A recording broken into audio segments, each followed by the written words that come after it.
ప్రియమిత్రులకు శుభోదయం. మనం ఇప్పుడు భోజమహారాజు రచించిన చారుచర్యలో 141వ శ్లోకంలో ఉన్నాం. ఇక్కడ దరసోన తురంగాది కుసుమాని హిమాని చ సౌరభేనాతి సీతేన హానిం పైత్యస్య కుర్వతే. శంఖపుష్పి, దేవకాంచనం, తురంగ పుష్పం. ధర సోణ తురంగాది కుసుమాని, ఈ పూలు హిమానిచ చలవ చేస్తాయట.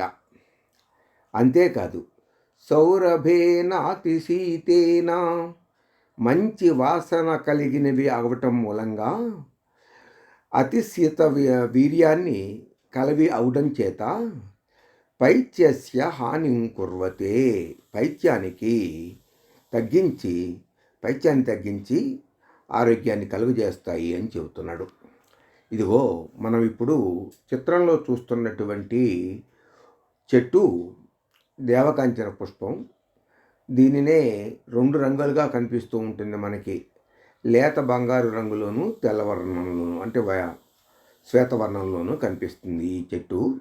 ఆ పూసినటువంటి పూలు దేవకాంచన పుష్పాలు కనిపిస్తూనే ఉన్నాయి కదా మీకు.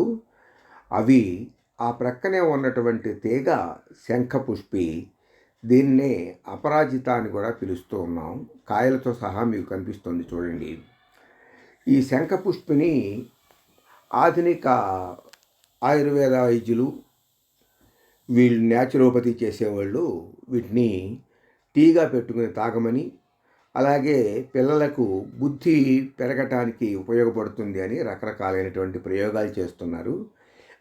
అన్నిటికంటే విచిత్రం ఏంటంటే ఈ శంఖపుష్పిని నీళ్ళల్లో వేస్తే వెంటనే ఆ రంగు నీలం రంగుగా మారిపోతూ ఉంటుంది. ఆ పూల రంగు నీటికి వచ్చేస్తుంది.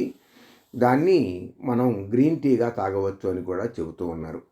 ధర సోన తురంగాది కుసుమాని హిమాని చాం.